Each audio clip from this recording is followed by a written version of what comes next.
السلام عليكم ورحمة الله وبركاته. بسم الله والحمد لله والصلاة والسلام على رسول الله. Tonight is 17th, 18th night. We are more than half of the month.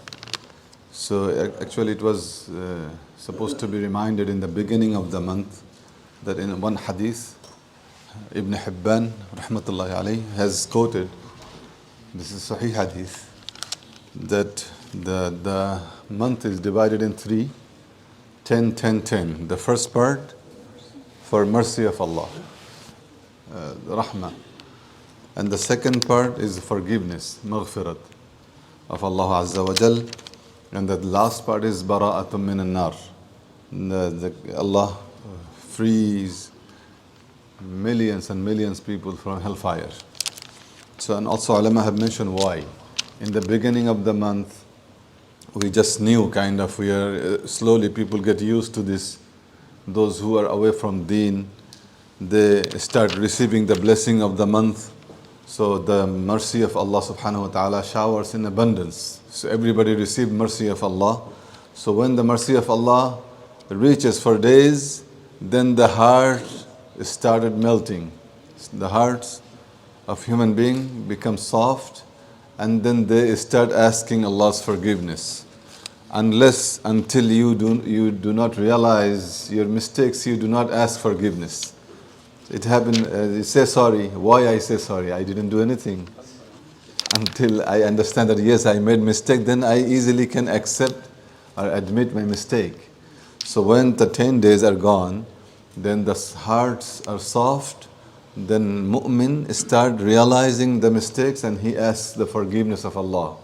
And when Allah subhanahu wa ta'ala see that the slaves of Allah are so sincere and people are asking forgiveness, then Allah subhanahu wa ta'ala finally forgive and Allah free them from hellfire.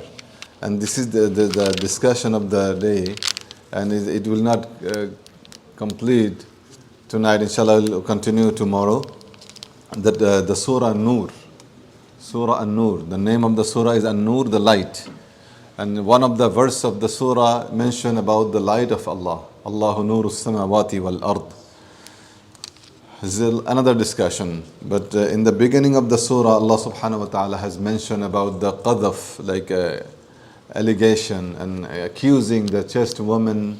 And if there is some evidences against the zani, adulterer, then what kind of punishments are there?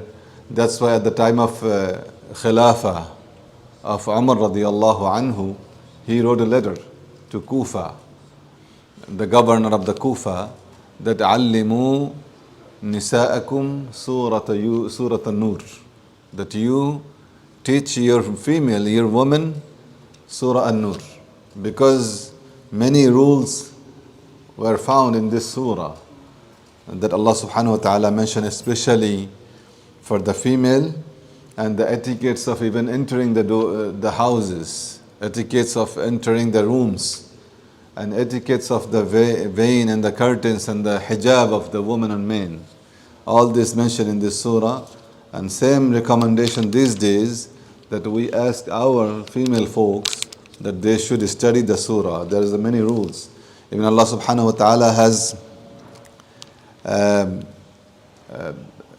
revealed the ayat against the allegation was given to Ummul-Mu'minin Aisha radiallahu anha, long story.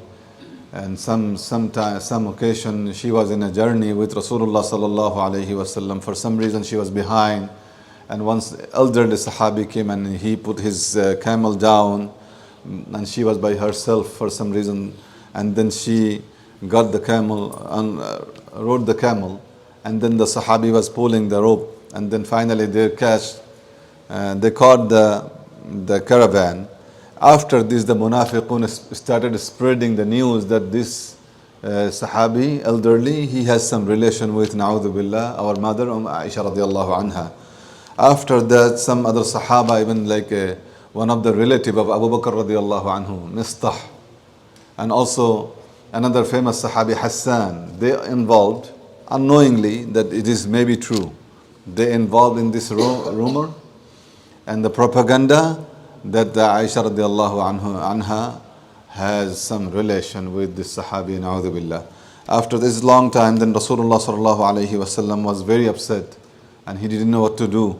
Then one day, all of a sudden, he was like somebody noticed that his faces are changing, and he, in the winter time, he was sweating. And then Rasulullah sallallahu alayhi wasallam smiled and he said, very first thing he said, Wallahi, لقد نزلت الآية